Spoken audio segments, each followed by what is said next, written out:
3,500 years ago in Egypt, a noble pharaoh was the victim of a violent attack. But the attack was not physical. This royal had been dead for 20 years. The attack was historical, an act of damnatio memoriae, the damnation of memory. Somebody smashed the pharaoh's statues, took a chisel, and attempted to erase the pharaoh's name and image from history. Who was this pharaoh, and what was behind the attack? Here's the key. The pharaoh Hatshepsut was a woman. In the normal course of things, she should never have been pharaoh. Although it was legal for a woman to be a monarch, it disturbed some essential Egyptian beliefs. Firstly, the pharaoh was known as the living embodiment of the male god Horus. Secondly, disturbance to the tradition of rule by men was a serious challenge to Ma'at, a word for truth expressing a belief in order and justice, vital to the Egyptians.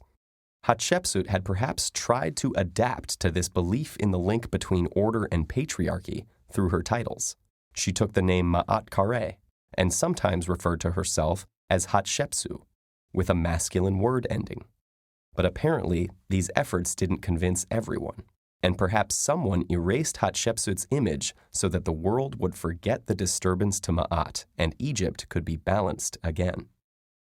Hatshepsut, moreover, was not the legitimate heir to the throne, but a regent, a kind of stand-in co-monarch. The Egyptian kingship traditionally passed from father to son. It passed from Thutmose I to his son Thutmose II, Hatshepsut's husband.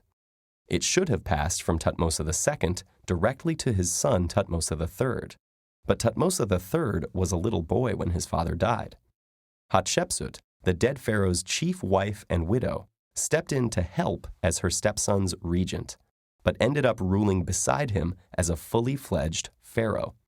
Perhaps Thutmose III was angry about this. Perhaps he was the one who erased her images.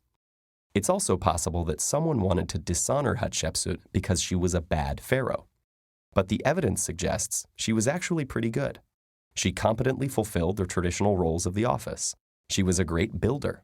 Her mortuary temple, Djeser Djeseru, was an architectural phenomenon at the time and is still admired today.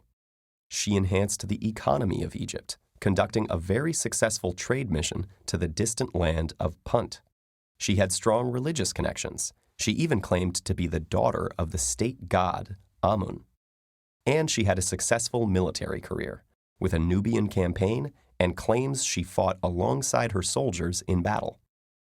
Of course, we have to be careful when we assess the success of Hatshepsut's career, since most of the evidence was written by Hatshepsut herself. She tells her own story in pictures and writing on the walls of her mortuary temple and the red chapel she built for Amun. So who committed the crimes against Hatshepsut's memory? The most popular suspect is her stepson, nephew, and co-ruler, Thutmose III. Did he do it out of anger because she stole his throne? This is unlikely, since the damage wasn't done until 20 years after Hatshepsut died. That's a long time to hang on to anger and then act in a rage. Maybe Thutmose III did it to make his own reign look stronger, but it is most likely that he or someone else erased the images so that people would forget that a woman ever sat on Egypt's throne. This gender anomaly was simply too much of a threat to Ma'at and had to be obliterated from history. Happily, the ancient censors were not quite thorough enough. Enough evidence survived for us to piece together what happened, so the story of this unique, powerful woman can now be told.